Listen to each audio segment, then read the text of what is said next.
नमस्ते दोस्तों, कैसे हो आप सब। उम्मीद करती हूँ बहुत ही अच्छे होंगे। ये बताने के लिए कमेंट बॉक्स में जय हरि विष्णु अवश्य लिखिएगा। तो आज हम बात करेंगे श्री बृहस्पतिवार की पौराणिक व्रत कथा। देखिए, श्री बृहस्पतिवार की पौराणिक व्रत कथा सुनना बेहद ही जरूरी होता है। यदि कोई बृहस्पतिवार व्रत रखा है विवाह के लिए आदि सुख संपत्ति वृद्धि के लिए, तो वह इस कथा को अवश्य सुने। तो आज हम इसी के बारे में डिस्कस करेंगे। श्री बृहस्पतिवार की पौराणिक व्रत कथा। श्रोताओं, आज हम आपको बृहस्पति देव की महिमा सुनाने जा रहे हैं, जिसे सुनकर आपको सुख और समृद्धि की प्राप्ति होगी। बृहस्पति जी की प्रभाव से इस लोक की सुख भोग कर स्वर्ग की प्राप्ति होती है।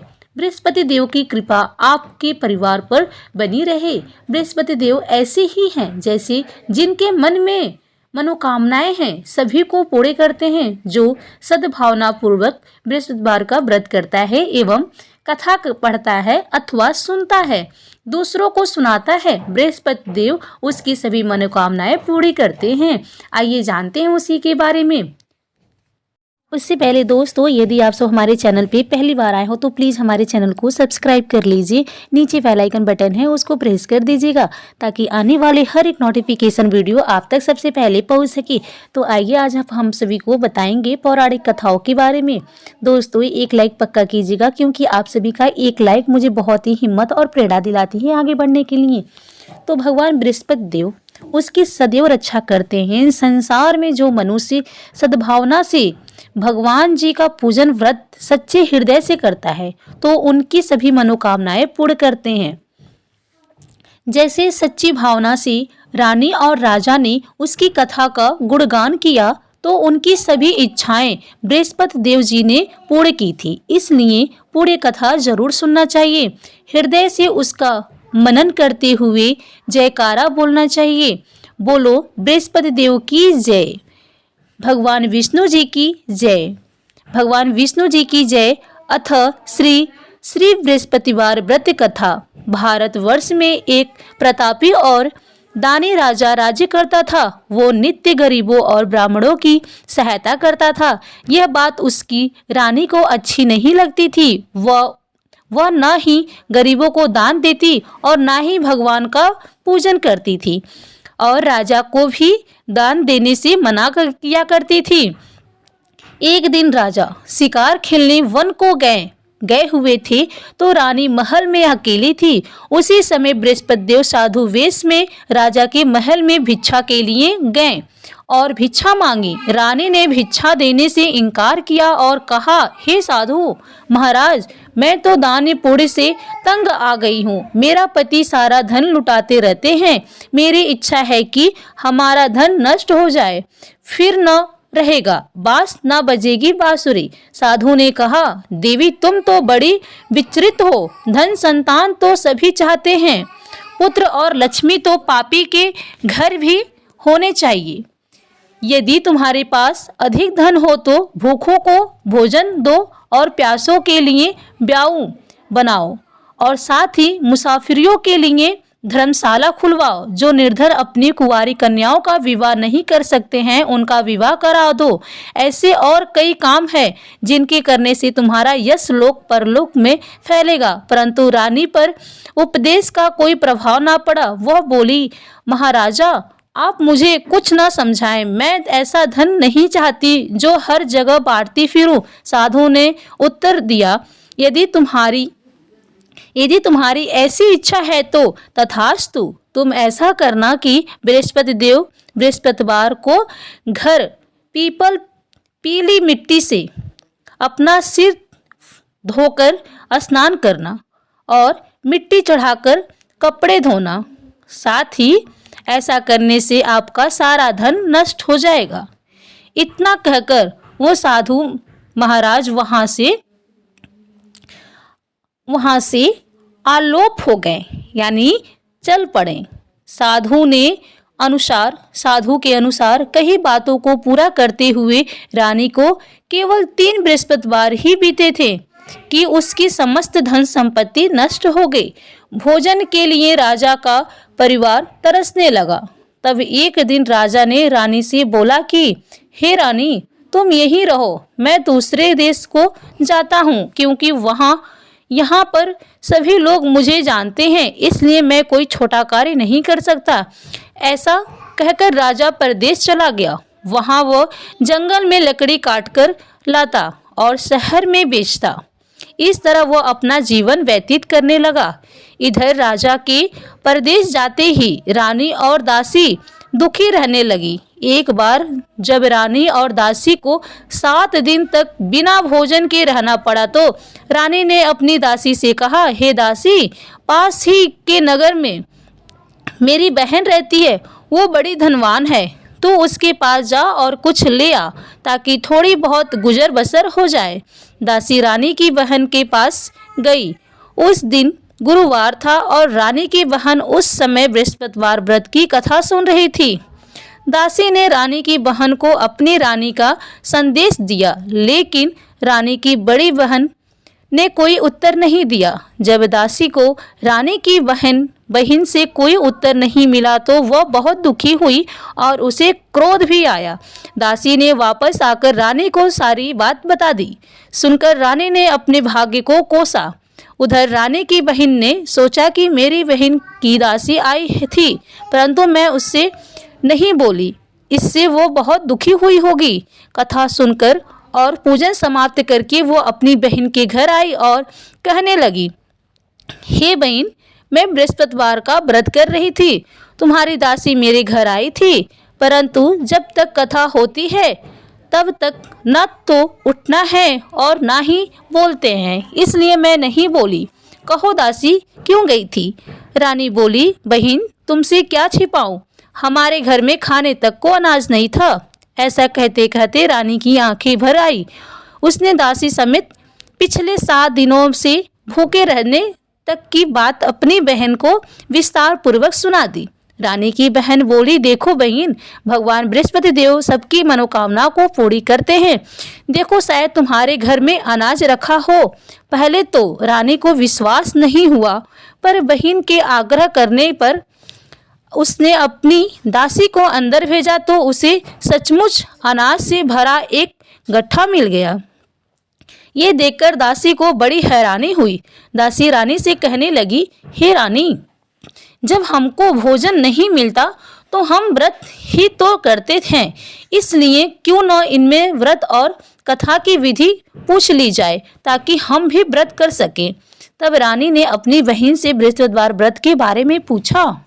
उसकी बहन ने बताया, बृहस्पतिवार के व्रत में चने की दाल और मुनक्का से विष्णु भगवान का केले की जड़ में पूजन करे तथा दीप जलाएं। व्रत कथा और साथ ही सुने और पीला भोजन ही करे, इससे बृहस्पति देव प्रसन्न होते हैं। व्रत और पूजन विधि बताकर रानी की बहन अपने घर लौट आई। 7 दिन के बाद जब गुरुवार आया तो रानी और दासी ने व्रत रखा। गुड़शाला में जाकर चना और गुड़ लेकर आई। फिर उससे केले की जड़ तथा विष्णु भगवान का पूजन किया। अब पीला भोजन कहाँ से आए, इस बात को लेकर दोनों बहुत दुखी थे। चूंकि उन्होंने व्रत रखा था, इसलिए बृहस्पति देव उससे प्रसन्न थे, इसलिए वे एक साधारण व्यक्ति का रूप धारण कर 2 थालों में सुंदर पीला भोजन दासी को दे गए। भोजन पाकर दासी प्रसन्न हुई और फिर रानी के साथ मिलकर भोजन ग्रहण किया। उसके बाद वे सभी गुरुवार को व्रत और पूजन करने लगी। बृहस्पति देव भगवान की कृपा से उसके पास फिर से धन संपत्ति आ गई, परंतु रानी फिर से पहले की तरह आलस्य करने लगी। तब दासी बोली, देखो रानी, तुम पहले भी इसी प्रकार आलस्य करती थी, तुम्हें धन रखने में कष्ट होता था, इस कारण सभी धन नष्ट हो गया, और अब जब भगवान बृहस्पति देव की कृपा से धन मिला है तो तुम्हें फिर से आलस होता है। रानी को समझाते हुए दासी कहती है कि बड़ी मुसीबतों के बाद हमने यह धन पाया है, इसलिए हमें दान पुण्य करना चाहिए, भूखे मनुष्यों को भोजन कराना चाहिए और धन को शुभ कार्यों में खर्च करना चाहिए, जिससे तुम्हारे कुल का यश बढ़ेगा, स्वर्ग की प्राप्ति होगी और पितृ प्रसन्न होंगे। दासी की बात मानकर रानी अपना धन शुभ कार्यों में खर्च करने लगी, जिससे पूरे नगर में उसका यश फैलने लगा। बृहस्पतिवार व्रत कथा के बाद श्रद्धा के साथ आरती की जानी चाहिए। इसके बाद प्रसाद बांटकर उसे ग्रहण करना चाहिए। एक दिन राजा दुखी होकर जंगल में एक पेड़ के नीचे आसन जमाकर बैठ गया। वह अपनी दशा को याद करके व्याकुल होने लगा। बृहस्पतिवार का दिन था। एकाएक उसने देखा कि निर्जन वन में एक साधु प्रकट हुए। वह साधु वेश में स्वयं बृहस्पति देवता थे और लकड़हारे के सामने आकर बोले, हे लकड़हारे, इस सुनसान जंगल में तू चिंता मग्न क्यों बैठा है? लकड़हारे ने दोनों हाथ जोड़कर प्रणाम किया और उत्तर दिया, महात्मा जी, आप सब कुछ जानते हैं, मैं क्या कहूँ। यह कहकर रोने लगा और साधु को अपनी आत्मकथा सुनाई। महात्मा जी ने कहा, तुम्हारी स्त्री ने बृहस्पतिवार के दिन बृहस्पति भगवान का निरादर किया है। इसके कारण रुष्ट होकर उन्होंने तुम्हारी यह दशा कर दी। अब तुम चिंता को दूर करके मेरे कहने पर चलो तो तुम्हारे सब कष्ट दूर हो जाएंगे और भगवान पहले से भी अधिक संपत्ति देंगे। तुम बृहस्पतिवार के दिन कथा किया करो। 2 पैसे के चने मुनक्का लाकर उसका प्रसाद बनाओ और शुद्ध जल से लोटे में शक्कर मिलाकर अमृत तैयार करो। कथा के पश्चात अपने सारे परिवार और सुनने वाले प्रेमियों में अमृत व प्रसाद बांटकर आप भी ग्रहण करो। ऐसा करने से भगवान तुम्हारी सब मनोकामनाएं पूरी करेंगे। साधु के ऐसे वचन सुनकर लकड़हारा बोला, हे प्रभु, मुझे लकड़ी बेचकर इतना पैसा नहीं मिलता जिससे भोजन के उपरांत कुछ बचा सकूं। मैंने रात्रि के अपनी स्त्री को व्याकुल देखा है। मेरे पास कुछ भी नहीं है जिससे मैं उसकी खबर मंगा सकूं। साधु ने कहा, हे लकड़हारे, तुम किसी बात की चिंता मत करो। बृहस्पति देव के दिन तुम रोजाना की तरह लकड़ियां लेकर शहर को जाओ। तुमको रोज से 2 गुना धन प्राप्त होगा जिससे तुम भली भांति भोजन कर लोगे तथा बृहस्पति देव की पूजा का सामना भी कर पाओगे और साथ ही बृहस्पतिवार की पूजा का सामना भी आ जाएगा। इतना कहकर साधु अंतर्ध्यान हो गए। धीरे धीरे समय व्यतीत होने पर भी फिर वही बृहस्पतिवार का दिन आया। लकड़हारा जंगल से लकड़ी काटकर किसी शहर में बेचने गया। उसे उस दिन से अधिक पैसा मिला। राजा ने चना गुड़ आदि लाकर गुरुवार का व्रत किया। उस दिन से उसके सभी क्लेश दूर हुए। परंतु जब दोबारा गुरुवार का दिन आया तो बृहस्पतिवार का व्रत करना भूल गया। इस कारण बृहस्पति देव भगवान नाराज हो गए। उस दिन उस नगर के राजा ने विलास यज्ञ का आयोजन किया तथा शहर में यह घोषणा करा दी कि कोई भी मनुष्य अपने घर में भोजन न बनवाए, न आग जलाए। समस्त जनता मेरे यहाँ भोजन करने वाले हैं। इस आज्ञा को जो न मानेगा उसे फांसी की सजा दी जाएगी। इस तरह की घोषणा संपूर्ण नगर में करवा दी गई। राजा की आज्ञानुसार शहर के सभी लोग भोजन करने गए, लेकिन लकड़हारा कुछ देर से पहुंचा, इसलिए राजा उसको अपने साथ घर लिवा ले गए और ले जाकर भोजन करा रहे थे तो रानी की दृष्टि उस कुंडी पर पड़ी जिस पर उसका हार लटका हुआ था। वो वहां पर दिखाई नहीं दिया। रानी ने निश्चय किया कि मेरा हार इस मनुष्य ने चुरा लिया है। उसी समय सिपाहियों को बुलाकर उसको कारागार में डलवा दिया।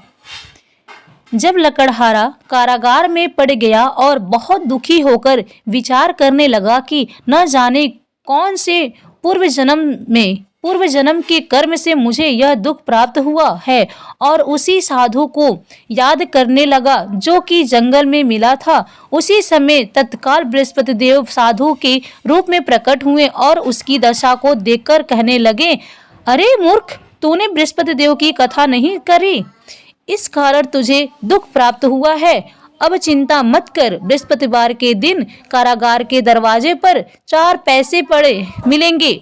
उनसे तू बृहस्पति देव की पूजा करना, तेरे सभी कष्ट दूर हो जाएंगे। और साथ ही बृहस्पति के दिन उसे 4 पैसे मिले। लकड़हारे ने कथा कही। उसी रात्रि को बृहस्पति देव के दिन उस नगर के राजा को स्वप्न में कहा, हे राजा, तुमने जिस आदमी को कारागार में बंद कर दिया है वो निर्दोष है, वो राजा है, उसे छोड़ देना। रानी का हार उसी खुंडी पर लटका है। अगर तू ऐसा नहीं करेगा तो मैं तेरे राज्य को नष्ट कर दूंगा। इस तरह रात्रि के स्वप्न को देखकर राजा प्रातः काल उठकर और कुंडी पर हार देखकर लकड़हारे को बुलाकर क्षमा मांगी तथा लकड़हारे को योग्य सुंदर वस्त्र आभूषण देकर विदा कर दिया। बृहस्पति देव की आज्ञा अनुसार लकड़हारा अपने नगर को चला गया। राजा जब अपने नगर के निकट पहुंचा तो उसे बड़ा आश्चर्य हुआ। नगर में पहले से अधिक बाग, तालाब, कुएं तथा बहुत सी धर्मशाला, मंदिर आदि बन गए हैं। राजा ने पूछा, यह किसका बाग और धर्मशाला है? तब नगर के सब लोग कहने लगे, ये सब रानी और बांदी के हैं। तो राजा को आश्चर्य हुआ और गुस्सा भी आया। जब रानी ने यह खबर सुनी कि राजा आ रहे हैं तो उन्होंने बांदी से कहा कि हे दासी, देख राजा हमको इतनी बुरी हालत में छोड़ गए थे। हमारी ऐसी हालत देखकर वो लौट ना आए, इसलिए तू दरवाजे पर खड़ी हो जा। आज्ञानुसार दासी दरवाजे पर खड़ी हो गई और साथ ही राजा आए तो उन्हें अपने साथ लिवा आई।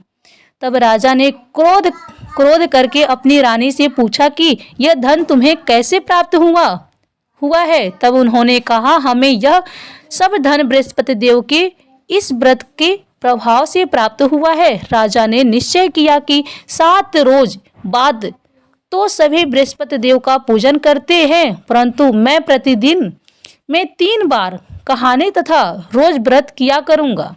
अब हर समय राजा के दुपट्टे में चने की दाल बंधी रहती थी तथा दिन में 3 बार कहानियां कहता। एक रोज राजा ने विचार किया कि चलो अपनी बहन के यहाँ हो आते हैं। इस तरह निश्चय कर राजा घोड़े पर सवार हो गए, अपनी बहन के यहाँ को चलने लगा।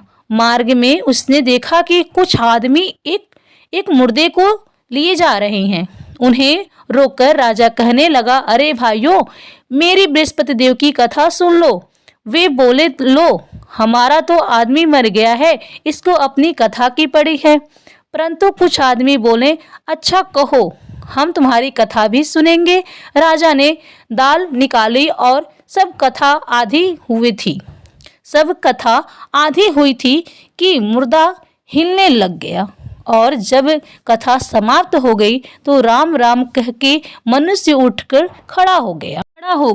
आगे मार्ग में उसे एक किसान खेत में हल चलाता मिला। राजा ने उसे देखा और उससे बोला, अरे भैया, तुम मेरी बृहस्पतिवार की कथा सुन लो। किसान बोला, जब तक मैं तेरी कथा सुनूंगा तब तक 4 हरिया जोत लूंगा। जा अपनी कथा किसी और को सुनाना। इस तरह राजा आगे चलने लगा। राजा के हटते ही बैल बछड़ा खाकर गिर गए और साथ ही तथा किसान के पेट में बड़ी जोर का दर्द होने लगा।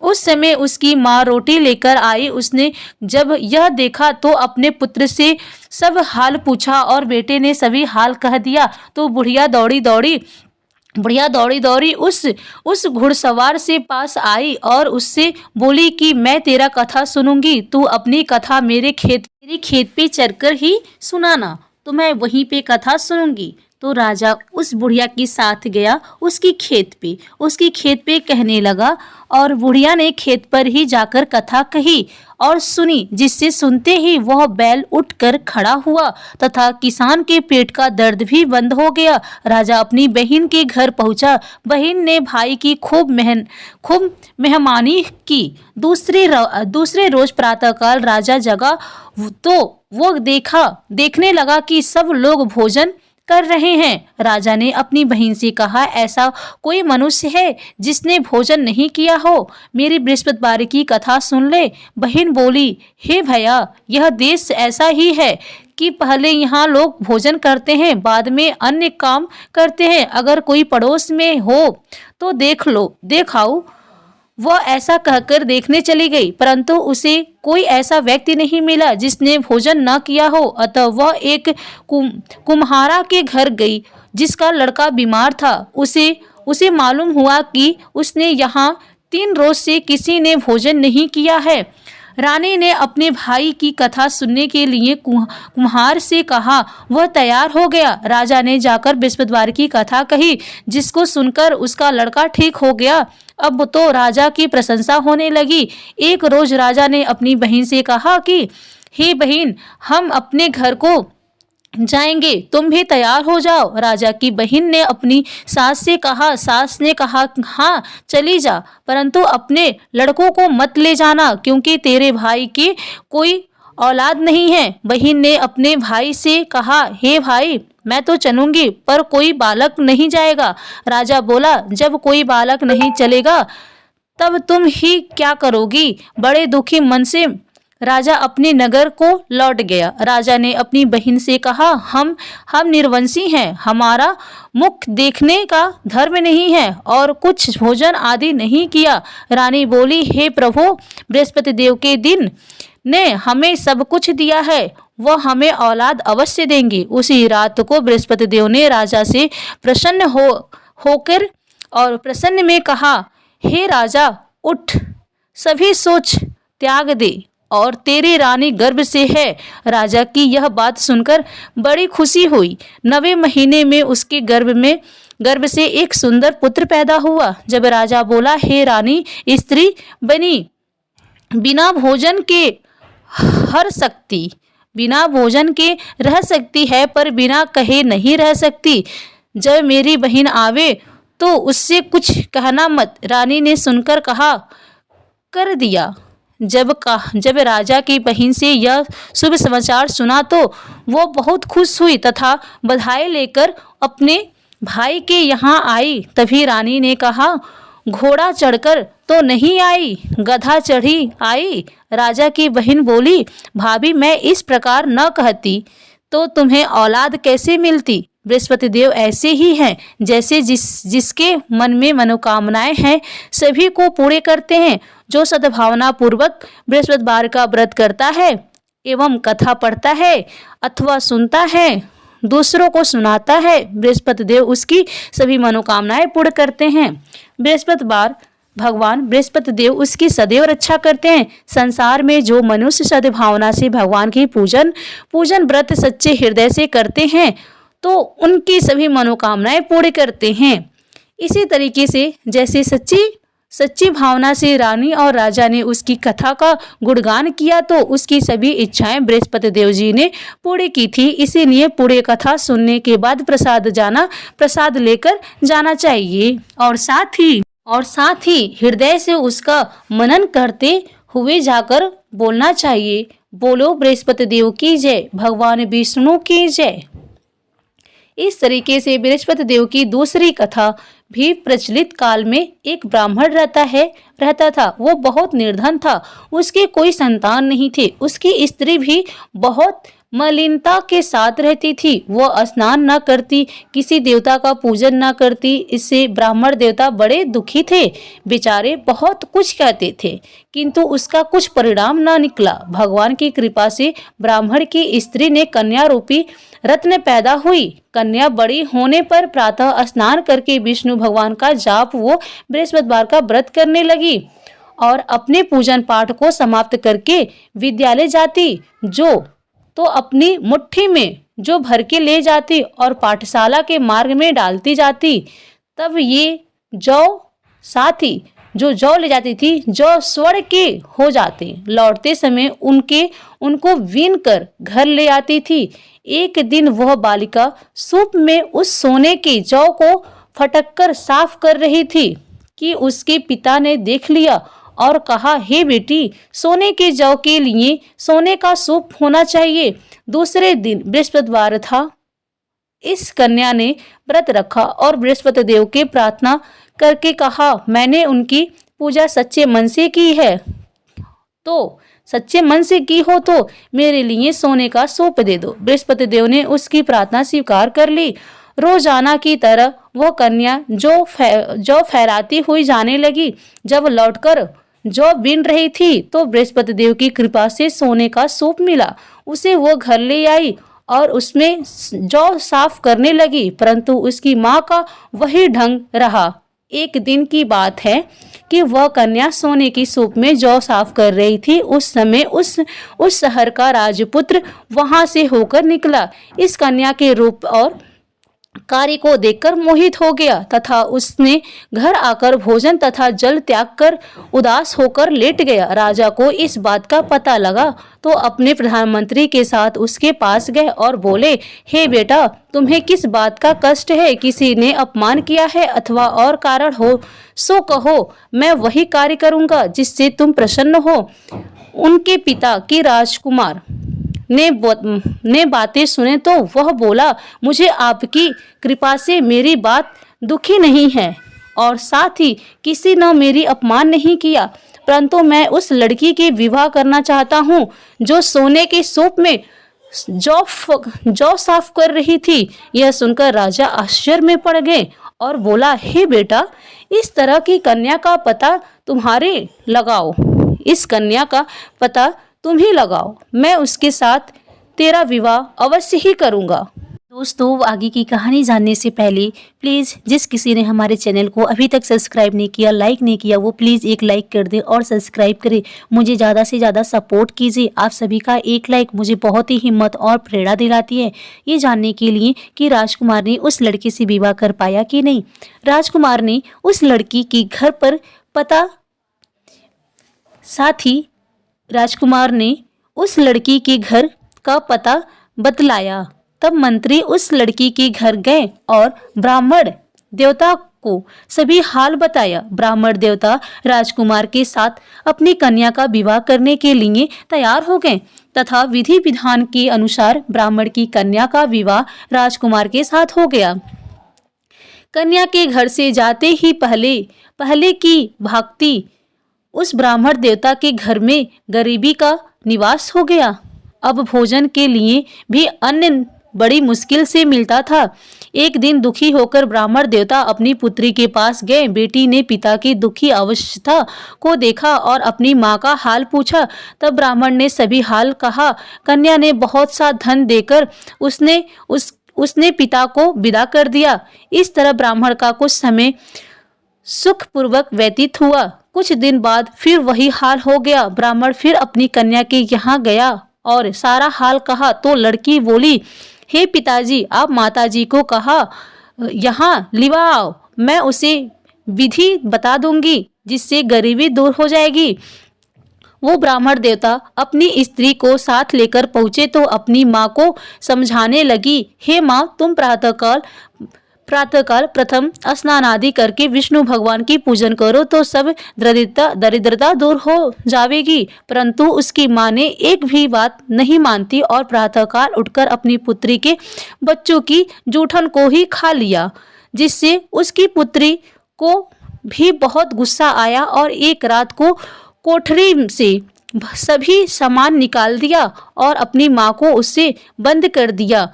प्रातःकाल उसे निकालकर तथा स्नान आदि करके पाठ करवाया तो उसकी माँ की बुद्धि ठीक हो गई और फिर प्रत्येक बृहस्पतिवार को व्रत करने लगी। इस व्रत के प्रभाव से उसकी माँ बाप बहुत ही धनवान और पुत्रवान हो गए और बृहस्पति जी के प्रभाव से इस लोक के सुख भोगकर स्वर्ग को प्राप्त हुए। बोलो विष्णु भगवान की जय, बोलो बृहस्पति देव जी की जय। जय श्री कृष्ण। दोस्तों, आपको ये कथा कैसी लगी कृपया कमेंट करके ज़रूर बताएं। यदि वीडियो पसंद आया हो तो लाइक करें, कमेंट बॉक्स में जय श्री कृष्ण जरूर लिखें और ऐसे ही और भी बहुत सारे कहानियों को सुनने के लिए चैनल को सब्सक्राइब जरूर करें। धन्यवाद।